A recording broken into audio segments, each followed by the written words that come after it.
பதிவை தயவு செய்து முழுசா கேட்குறவங்க மட்டும் ஆடியோவை கேளுங்க, இல்லைன்னா தயவு செய்து கேட்க வேண்டாம். துன்பம் வரும்போது சத்தியமா சொல்றேன், நீங்க சாயப்பா கிட்ட நெருங்கவே இல்லை. அந்த துன்பத்தை மறைக்க நீங்க மாய வலையில சிக்கணுங்க. அன்னைக்கு இருந்த ஒரு துன்பம் இன்னைக்கு 100 நிக்குது. எத்தனை பிறவி எடுத்தாலும் இந்த துன்பங்கள் வந்துகிட்டே இருக்கும். பட் துன்பத்தை இந்த பிறவில விரட்டுறது தவிர வேற எந்த புத்திசாலித்தனமும் இங்க இல்லை. எல்லாரையும் சாயப்பா அன்பே சாயில வைக்கலைங்க. யாராவது தட்டு தடுமாறி இங்க வந்துட்டா கூட அவர் துரத்தி விட்டுறார். ஏன்னா அவர் யாரு இந்த குடும்பத்தில் இருக்கணுமோ அவங்க தான் இந்த குடும்பத்தில் இருக்க வைக்கிறார். எப்படா விடுதலை கிடைக்கும்? இப்பயும் விடுதலை கிடைக்கும். ஆனால் பதிவை முழுசா கேட்கணும். பதிவை முழுசா கேட்க வைக்கிறதுக்காக நான் எந்த ட்ரிக்ஸும் பண்ணலை. ஏன்னா இது ஒரே குடும்பம், அன்பேசாய் குடும்பம். இங்கே தலைவர் அவர், நம்ம எல்லாருமே அவரோட குழந்தைங்க. நான் பேசுகிறத நீங்கள் கேட்குறத அவரும் பொதுவாக பார்த்துட்டு தான் இருக்காரு. யாரோட மனநிலையில் எப்படி கொண்டு போய் சேர்க்கணும்னு அவருக்கு தெரியும். அதனால் பதிவை கேட்குறதுல கூட முழுமையான ஒரு நேரத்தை ஒதுக்கலைன்னா வாழ்க்கை எப்படி முழுமையாக அனுபவிக்க முடியும்? வாழ்க்கையை நல்லா அனுபவிக்கணும்னா வாழ்ந்து பாருங்க. சாதிப்பதற்கு உண்டான இடத்துல இருந்துக்கிட்டு மறுபடியும் நம்ம ஒரு துக்ககரமான நாட்களை எண்ணிக்கொண்டு இருக்க வேண்டுமா? நீங்கள் கேட்டு முடிவு பண்ணுங்க. முழு பதிவையும் பாருங்கள்.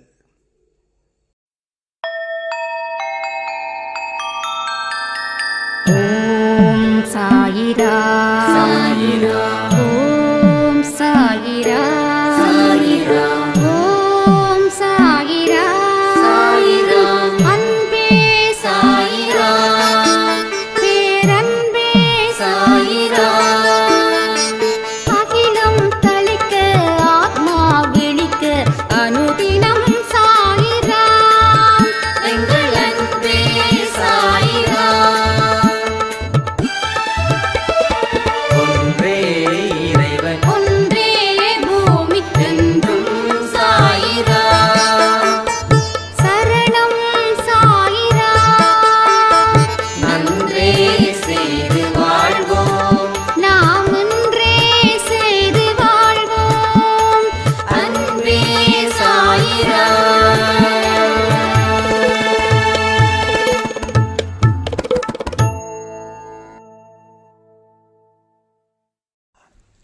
சாயிராம்.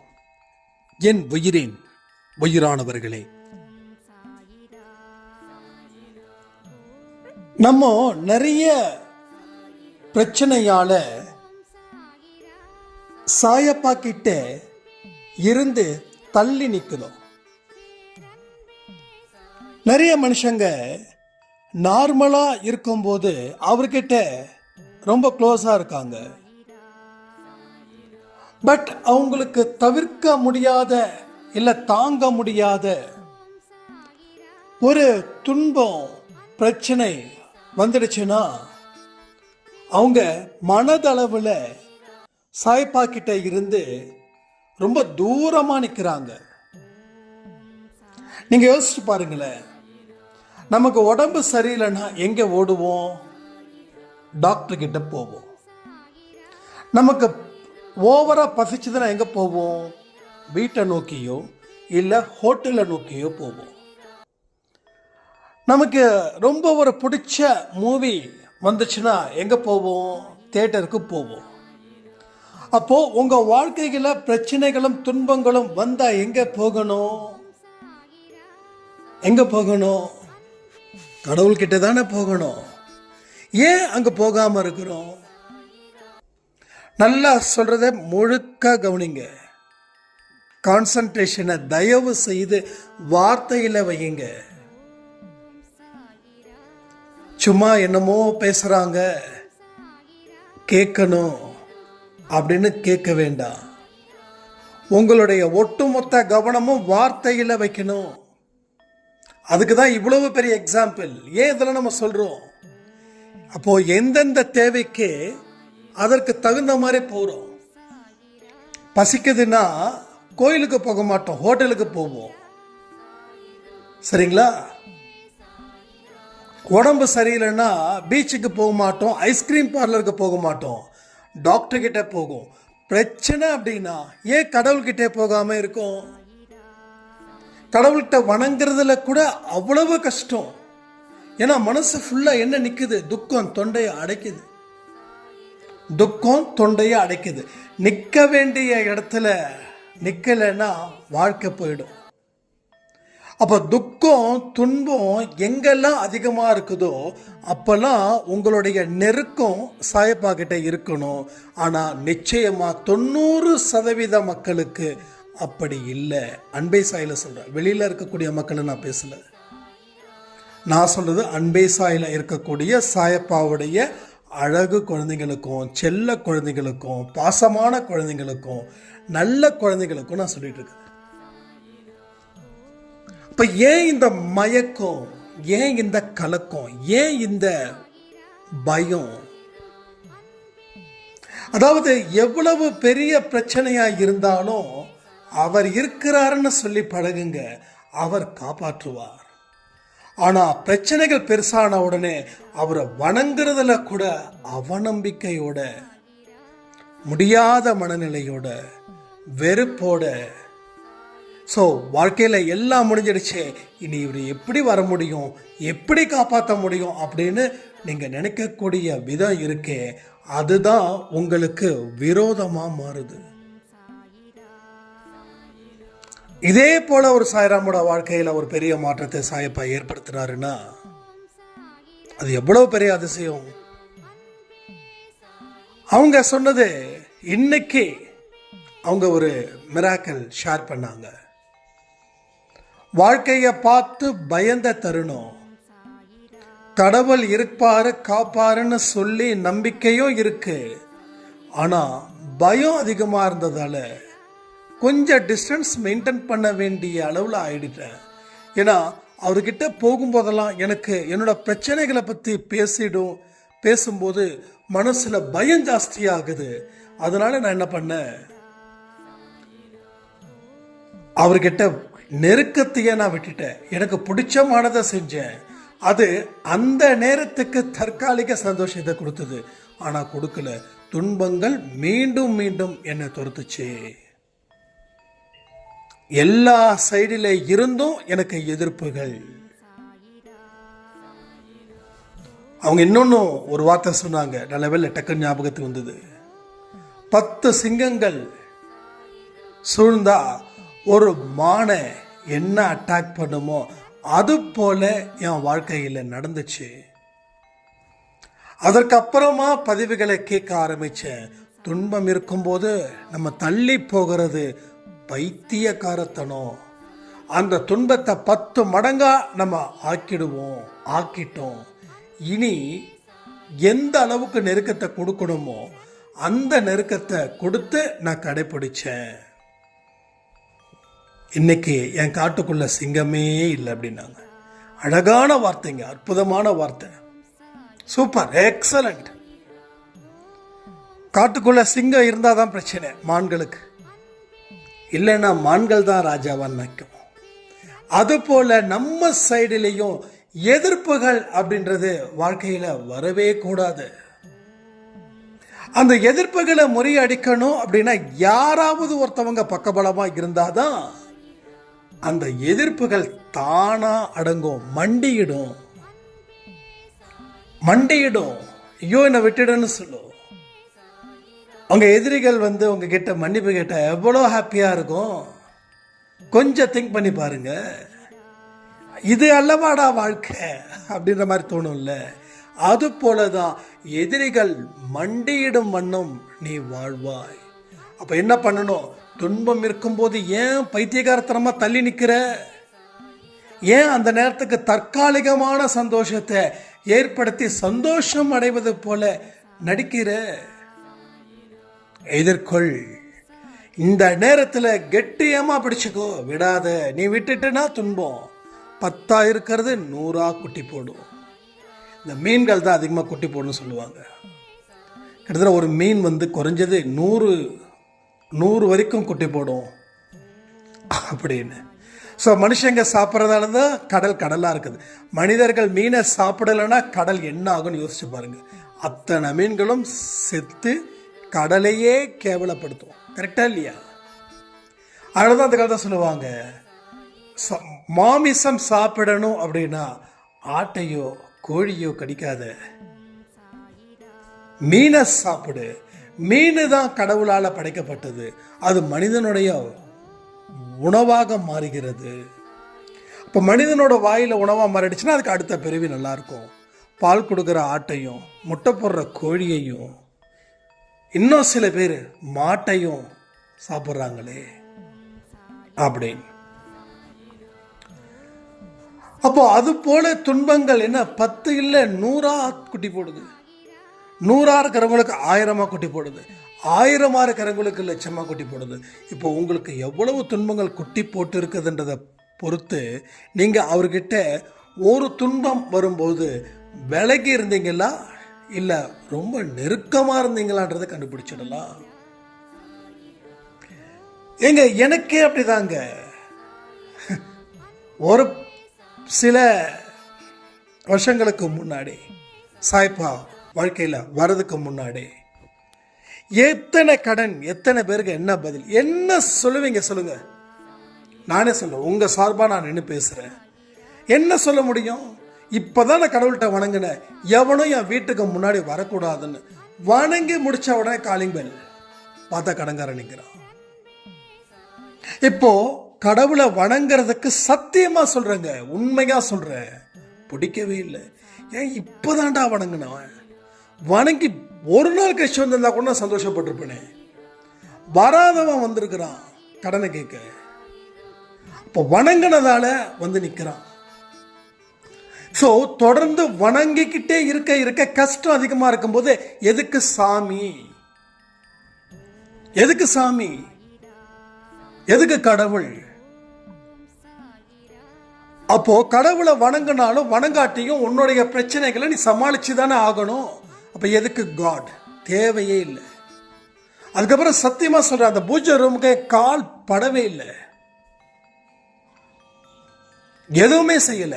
என்னத்துக்கு செய்யணும், எதுக்கு செய்யணும்? வர வேண்டாம்னு ஒருத்தனை சொல்றேன், இன்னைக்கு ஒரு நாளாவது சந்தோஷமா இருக்கணும் அப்படின்னு நினைக்கிற. சொன்ன 10-15 நிமிஷத்துல வீட்டுக்கு முன்னாடி காலிங் பெல் வந்து ஒருத்தன் அடிக்கல, கதவை தட்டுறான். அதாவது இந்த கடன்காரவங்களுக்கு ஒரு பெரிய சைக்கோத்தனமா மாறிடும் இருக்கு. காலிங் பெல் அடிக்க மாட்டாங்க, கதவை தட்டுவாங்க. அந்த கதவை தட்டும் போது வயிற்றுல என்னமோ புளிய கரைக்கும். போச்சே, இவன் வந்தவன் எப்போ போவான், எவ்வளவு பேசுவான்னு தெரியலையே, மனசு தாங்கணுமே, இன்னும் எத்தனையோ பேர் நம்மளை பார்த்து இன்னும் கேவலப்படுத்துகிற அளவுக்கு இவன் கத்துவானே. வீட்டிற்கு வாசலுக்கு முன்னாடி தான் பேசுவான், தண்ணி கூட குடிக்க மாட்டான். இதெல்லாம் என்னோட அனுபவம். நான் எவ்வளவு கஷ்டப்பட்டேன், எவ்வளவு கண்ணீர் விட்டேன், மனசுக்குள்ள எவ்வளவு வேதனைகளை துடிச்சேன். அந்த துடிப்பெல்லாம் இப்போ நீங்கள் துடிக்கிறீங்க, எனக்கு தெரியாமல் இல்லை. அதனால தான் சொல்கிறேன், அனுபவம் வாய்ந்தவனாக தான் சாய்ப்பா உங்களுக்கு முன்னாடி வந்து அனுப்பிச்சிருக்காரு. அனுபவம் இல்லாமல் பேசுகிறவன் பண்ண மாட்டார் அவர். ஏன் உங்ககிட்ட என்ன அனுப்பியிருக்காருன்னா, இவனை விட அனுபவசாலி யாருமே இல்லை. இவன் எவ்வளவு துன்பப்பட்டான், மறுபடியும் எப்படி மீண்டான், அது உனக்கு பாடமா இருக்கணும் தான் இவனை உன் முன்னாடி வந்து அனுப்பி வச்சிருக்கிற. நீங்க நம்புறீங்களோ நம்பலையோ அது எனக்கு தெரியாது, ஆனா இதுதான் உண்மை. இப்ப நம்பலன்னா பின்னாடி ஒரு நாள் நம்புவீங்க.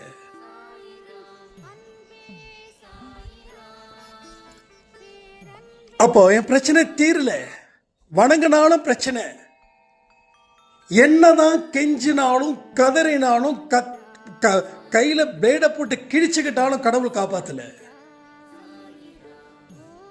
ஒவ்வொரு மனுஷன் பேசுறத கடவுள் கேட்டுட்டு தான் இருக்காரு. எவ்வளவு கேவலமா பேசுறாங்க. எங்கயா இருக்கிற நீ? உன் கண்ணு தெரியாதா? நீ குருடனா இல்ல நீ செவிடனா? இதெல்லாம் நான் கடவுள்கிட்ட கேட்ட கேள்விகள். இதெல்லாம் 20% தான் நான் திட்டினேன், மீதெல்லாம் சென்சார் தடுக்குது. இங்க நான் சொல்ல விரும்பல. அவ்வளவு தூரம் கேவலமா திட்டினவனையும் கடவுள் மன்னிச்சாரா இல்லையா? அங்கதாங்க நிக்கிறாரு அவரு. நான் சொன்னதெல்லாம் 20% தான் திட்டிருக்கேன். மீதி 80% சென்சாரால் கட் பண்ணப்பட்டது.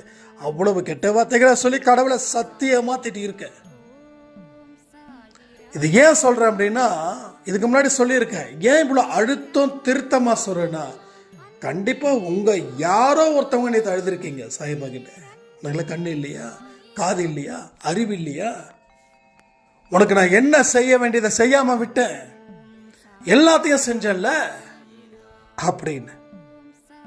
நீங்க எவ்வளவுக்கு திட்டுறீங்களோ அதை விட 100 மடங்கு நான் திட்டியிருக்கேன். நான் பெருமையா சொல்லல, அனுபவத்தை சொல்றேன். அனுபவத்தை தான் இங்க சொல்றேன்.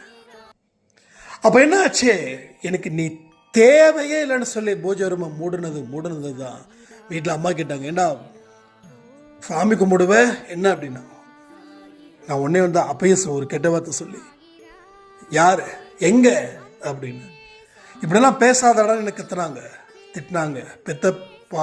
பெத்த வயிறு இல்லை, கடவுளை கும்பிட்டு திட்டினா என்ன ஆகும்னு தெரியும்ல. அவ்வளவு மன கஷ்டம், அவ்வளவு துயரம், அவ்வளவு வேதனை, அவ்வளவு கடும் சொற்களை வெளியில இருந்து கேட்டு கேட்டு கேட்டு கேட்டு கேட்டு ஒரு வழி ஆயிட்டேன். அதற்கு அப்புறம் தான் கொஞ்சம் கொஞ்சமா உள்ள என்ட்ரி ஆகிறாரு சாயப்பா. ஆர்டிக்கல் மூலமா, வார்த்தைகள் மூலமா. உங்களுக்காவது என்னோட வாய்ஸ் இருக்குது, ஆனா எனக்கு வார்த்தைகள் மூலமா எது நடந்தாலும் ஏற்றுக்கொள், நான் அப்பாவாக அம்மாவாக இருக்கிறேன். உன்னுடைய கர்மாக்களை நீ ஃபேஸ் பண்றதை தவிர வேற எதை பத்தியும் யோசிக்காத. நீ தப்பிக்க முடியாது, கர்மா பொல்லாதது. நான் உன்னோடு இருக்கும் பொழுது உனக்கு கவலை இல்லை. இதெல்லாம் அவர் எனக்கு சொல்லி சொல்லி சொல்லி சொல்லி சொல்லி கொடுத்து, சாய்பாபா திட்டல, இதுக்கு முன்னாடி நான் அத்தனை கடவுள் சொல்லி, இதோ பாரு கடவுள் என்ன செய்வாரு, நீ பண்ண பாவத்துக்கு நீ அனுபவிக்கிற, நீ அனுபவிச்சுதான் ஆகணும். ஒருவேளை கடவுள்கிட்ட நீ வணங்கி உன்னோட பாவத்தை மன்னிச்சுட்டா நீ மறுபடியும் பாவத்தை செய்வ. உனக்கு கஷ்டத்தை ஏன் கொடுக்கிறாருன்னா, நீ மறுபடியும் அந்த மாதிரியான வழியில போகக்கூடாது அப்படின்னு சொல்லி. அப்போ அதிகமா திட்டினவன், விலகி நின்னவன், கடவுளே இல்லைன்னு 10 பேர்கிட்ட சொன்னவன், இன்னைக்கு கடவுள் என்ன மன்னிச்சாரு. ஏன்னா கடவுளுக்கு நானும் அவரோட குழந்தை தானே. என்னதான் பெற்றோர்கள் 2 குழந்தைங்களை பெற்றிருந்தாலும், ஒரு குழந்தை என்னமோ நல்லா சூப்பரா அறிவா ஒழுக்கத்தோட வாழற குழந்தைக்கும், இன்னொரு குழந்தை திருடனாய் இருக்கிற குழந்தைக்கும் ஒரே மாதிரி தான். இட்லியா இருக்கட்டும், சட்னியா இருக்கட்டும், சாப்பாடா இருக்கட்டும், ஸ்வீட்டா இருக்கட்டும், பிரியாணியா இருக்கட்டும், போட்டுக்க ட்ரெஸ்ஸா இருக்கட்டும், கொடுக்கக்கூடிய சலுகைகளா இருக்கட்டும், ஒரே மாதிரி தானே இருக்கும். அதே போல தானே சாயப்பா வந்து எல்லா கடவுளும் அவங்க குழந்தைங்களை அப்படிதானே இருக்காங்க. என்னமோ தெரியாம பேசிட்டான், என்ன ஆயிட போகுது, அவன் தெரிஞ்சு பேசுறான், தெரியாம பேசுறான், அவனுக்கு தெரிஞ்ச அறிவுக்குள்ள அவன் சண்டை போட்டு டயர்ட் ஆயிட்டான். அதனால இந்த பையன் என்ன திட்டுறான், அப்படிதானே கடவுள் அந்த டைம்ல ஏத்துந்திருப்பாரு. இப்ப விலகினதுக்கு அப்புறம், அதை நான் சொல்லவே இல்லையா, விலகினதுக்கு அப்புறம் என்ன நடந்துச்சு, 1000 மடங்கு துன்பங்கள் நடந்துச்சு. கேட்டவன் கேட்காதவன், பார்த்தவன் பார்க்காதவன், வாங்கினவன் வாங்காதவன், அத்தனை பேரும் வச்சு செஞ்சானுங்க. ஆனா எனக்கு ஒண்ணு சொல்லட்டுமா, சத்தியமான உண்மை, நான் பொய் பேச மாட்டேன். ஸ்பிரிச்சுவல்லையோ பிசினஸ்லயோ இல்ல தனிப்பட்ட வாழ்க்கையிலையோ பொய்கள் பேசக்கூடாதுன்னு. எவன் என்னை எதிர்த்தானோ எவனுமே இப்ப இல்லை, என் கண்ணுக்கு முன்னாடி இல்லை. நான் அந்த ஊர்ல கெத்தா சாயப்பா என்னை கொண்டு போய் நிறுத்த வைக்கிறாரு. ஆனா ஒரு பயப்புள்ள இல்லை. அவங்க எங்க, அதாவது நஷ்டமாயிட்டாங்கன்னு சொல்லி இப்ப வரைக்கும் நான் வருத்தப்படலை. அதாவது இப்பயும் நான் வருத்தப்படுறேன். எல்லாரும் நல்லா இருக்கணும், அந்த குணம் இருக்கிறதால தான் இன்னைக்கு வரைக்கும் இந்த இடத்துல என்ன கடவுள் நிக்க வச்சிருக்காரு. என்னை எதிர்த்தவன் ஒழிஞ்சானா, துரோகி முடிஞ்சானா, ஸ்வீட்டை எடு கொண்டாடு, அந்த ரேஞ்சுக்கு நான் போகல. அந்த ரேஞ்சுக்கு போனா ஸ்வீட் எடுக்கிற கொண்டாடுறியா? இப்போ உன்னை வீழ்ச்சி அடைகிறான் பாரு, உனக்கு யார் யார் எதிரியா இருக்கணும் அவன் அந்த வேலையை பார்ப்பான் அப்படின்வான். அப்போ அவனும் அந்த வேலையை பார்க்க வேண்டாம். ஸோ நானும் அந்த வேலையை பார்க்காம இருக்கிறது என் உடம்புக்கும் என் மனசுக்கும் ஏன் நம்ம அன்பே சாய் குடும்பத்துக்கும் நல்லது தானே, நல்லது தானே. அப்ப கடவுள் எனக்கு கொடுத்தாதான் நான் இங்க உங்க முன்னாடி பேச முடியும். கடவுள் எனக்கு கொடுக்கலன்னா நான் இப்படி பேச முடியும்? நான் பேசுறதுல உப்பு சப்பு இல்லாம இருக்கும். ஒரு சாராம் சொன்னாங்க, என்ன மாதிரி ஃபயர் ஸ்பீச். அதான் நான் சொன்னேன், எவ்வளவு அனுபவம் இருக்கிறதால தான் அந்த ஃபயர் ஸ்பீச், இல்லைன்னா ஒண்ணுமே கிடையாது, சாம்பார் சோறு மாதிரி தான். அதுக்காக சாம்பார் சோறு நான் ரொம்ப கேவலமாக நினைக்கிறேன்னு சொல்ல வேண்டாம், எனக்கு சாம்பார் சோறு ரொம்ப பிடிக்கும். அப்போ அனுபவம் இங்க பேசுது. அடி வாங்கினது, அதாவது சம்பந்தப்பட்டவன் அடிச்சா பரவாயில்ல, சம்பந்தப்படாதவனும் அடிச்சானே, சம்பந்தப்படாதவனும் அடிச்சானே. என் பையன்கிட்ட காசை வாங்கிட்டு ஏன்டா கொடுக்கலன்னு சொல்லி கேவலமா பேசினவங்க வீட்டிலேயே நம்மளோட உதவி அவங்களுக்கு தேவைப்படுற அளவுக்கு கடவுள் சொல்லியிருக்காரு, செஞ்சிருக்காருன்னா எவ்வளவு பெரிய விஷயம் அது.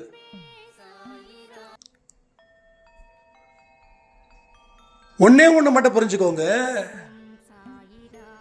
நீங்க எந்த அளவுல நம்புறீங்களோ அந்த அளவுல உங்க வாழ்க்கை இருக்கும். பட் நீங்க விட்டுட்டு இல்ல இங்க போலாம் அங்க போலாம், அங்க போனா நடக்குது இங்க போனா நடக்குதுன்னா நம்ம ஊர் ஊரா சுத்துவோம், தெரு தெருவா அலைவோம், ஆனா நல்லது நடக்காது. உட்கார்ந்த இடத்திலேயே சந்தோஷமா வாழு, சாய்ப்பா சொல்லக்கூடிய வார்த்தை. நின்ன இடத்துல நில்லு, தொலைச்ச இடத்துல வாழு. எங்க உனக்கு பேரு புகழ் கெட்டு போயிருக்குதோ அங்க நில்லு, அங்க வாழு, எல்லாத்தையும் பார்த்துக்கலாம். எவனும் ஒன்னும் கேட்க மாட்டான். அடுத்தவனுக்காக வாழ்வதை விட்டு எனக்காக வாழு. எனக்காகனா யாரு? சாயப்பாக்காக வாழு. சாயப்பாவுக்காக வாழ்வது ஒண்ணுதான், நமக்காக வாழ்வதும் ஒண்ணுதான். ஏன்னா நமக்குள்ளதான் அவரு இருக்காரு, அவருக்குள்ளதான் நாம இருக்கோம். இந்த உண்மை புரிஞ்சிருச்சுன்னா புத்தி தெளியும். புத்தி தான் பிரச்சனையா இருக்குது, மனசும் பிரச்சனையா இருக்குது. இந்த ரெண்டு பிரச்சனையா இருக்கிறதால சிந்திக்கக்கூடிய சிந்தனைகளும் கேவலமா இருக்குது. நடக்கக்கூடிய விஷயத்தை அத்தனையும் பார்த்து கொண்டிருக்கிறார். இப்ப கூட நான் பேசுறேன், நீங்க கேட்குறீங்க. அவர் வாட்ச் பண்ணாமலா இருப்பாரு? வாட்ச் பண்ணாமலா இருப்பாரு? வாட்ச் பண்ணுவாரா? வாட்ச் பண்ண மாட்டாரா? அகிலத்துல நிறைந்திருக்கிறவரு அண்டத்திலையும் பிண்டத்திலையும் நிறைந்திருக்கிறவர் தானே கடவுள். அப்போ இது உங்க குலதெய்வமும் பார்க்கறாங்க, மற்ற கடவுளும் பார்க்கறாங்க, நம்மளுடைய வழிகாட்டியா குருவா நம்ம வேதனைகளை அவர் வேதனைகளா சுமந்து கொண்டு இருக்கக்கூடிய சாயப்பாவும் பார்க்கிறாரு, கேட்கிறாரு. இதை விட வேற என்னங்க வேணும்? இதை விட என்ன வேணும்? அப்போ எந்த நேரத்துல என்ன தேவையோ அதற்கு ஏற்றாற்போல் உன் அறிவு வேலை செய்யுதே.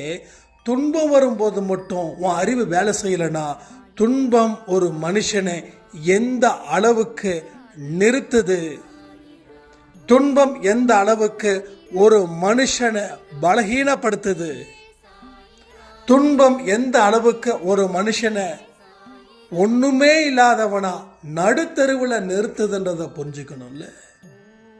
அது புரிஞ்சுக்கத்தான் இந்த பதிவு. அதை நீங்க முழுசா புரிஞ்சுக்கிட்டா முழுமையான வாழ்க்கை கிடைக்கும். அரையும் குறையுமா புரிஞ்சுக்கிட்டா 10% வாழ்க்கை தான் கிடைக்கும். ஆனா இங்க 20% வாழ்க்கையை தான் நம்ம வாழ்ந்துகிட்டு இருக்கோம். 10% வாழ்க்கையை கொஞ்சம் தாண்டிட்டோம், கொஞ்சம் சந்தோஷமா தான் இருக்குது. ஆனா 20% வாழ்க்கை போதுமா? முழுமை பெற வேண்டாமா வாழ்க்கை? 100 வயசை முழுமை பெறுவது முக்கியம் இல்லை, அந்த 100 வயசுல இருக்கக்கூடிய அனுபவங்கள் முழுமை பெற்றதான்றது தான் முக்கியம். 100 வயசை வாழ்ந்துட்டு தான் இங்க சாதிக்கிறாங்க நிறைய பேர். 100 வயசுங்க வாழ்ந்தாச்சுங்க, சந்தோஷம்.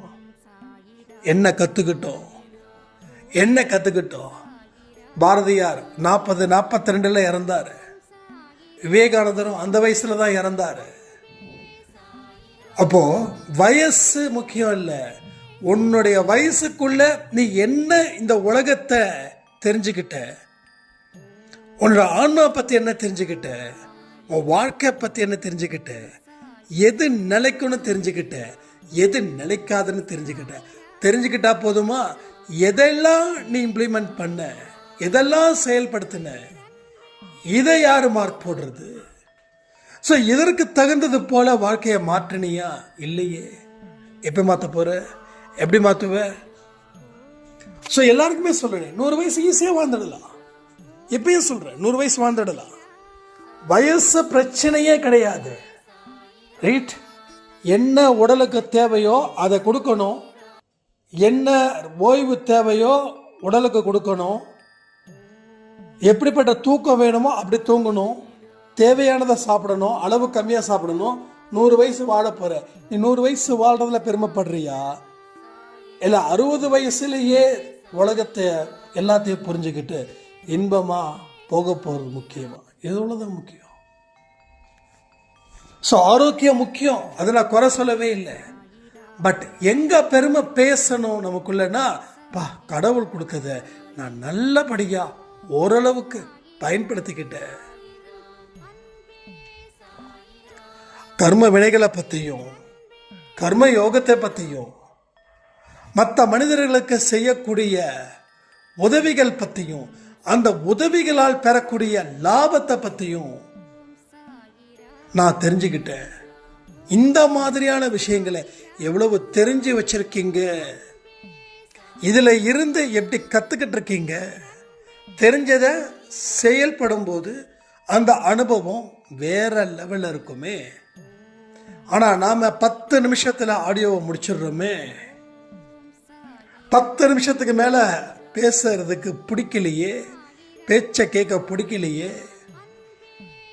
அந்த 11வது நிமிஷத்துல தானே ஏதோ முக்கியமான ஒரு விஷயம் இங்கே நடக்குது.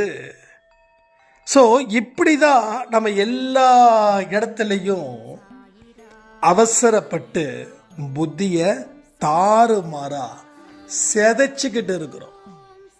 செதைச்சாவே அது எழுந்து போவதற்கு சமம்.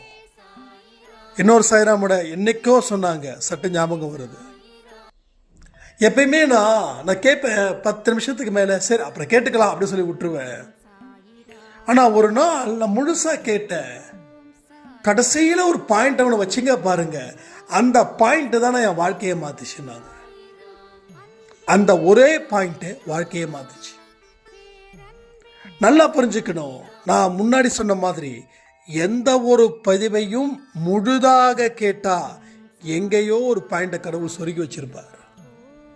பட் ஒரு விஷயத்தை நீங்க புரிஞ்சுக்கவே இல்லை.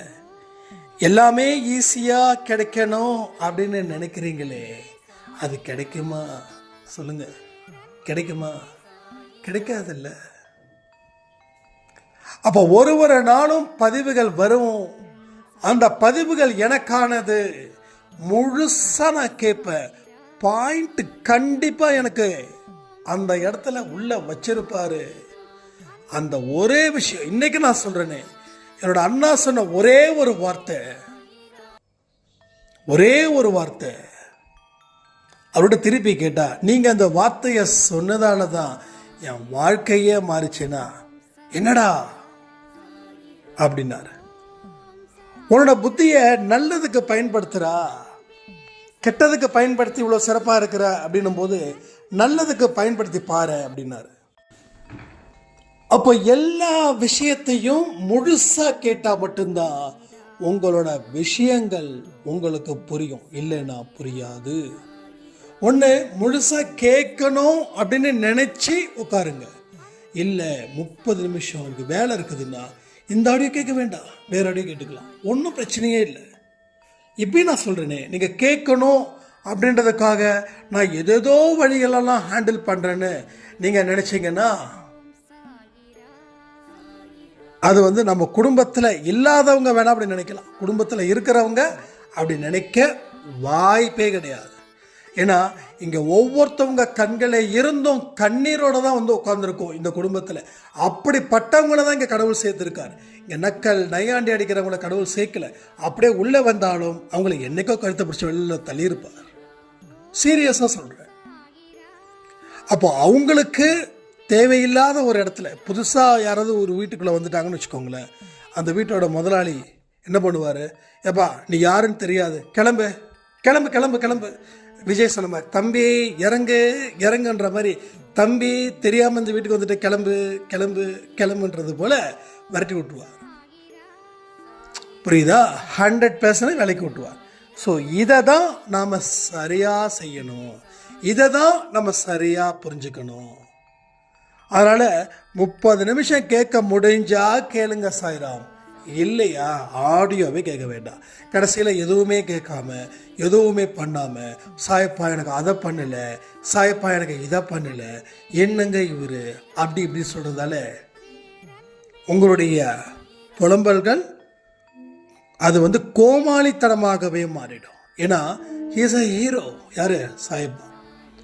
அவரை நம்பி வரவங்களுக்கு வாழ வைக்கிறாரு. உங்களுக்கு எதுவும் கிடைக்கலன்னா நீங்கள் தான் உங்கள் சைடில் தான் அந்த கோமாளித்தனம் இருக்குதுன்னு அர்த்தம். அதை கழிச்சு போடுங்க, நீங்களும் ஹீரோவாக இருப்பீங்கன்னு சொல்லி இந்த பதிவை நான் முடிக்கிறேன். ஜெய் சாய்ராம்.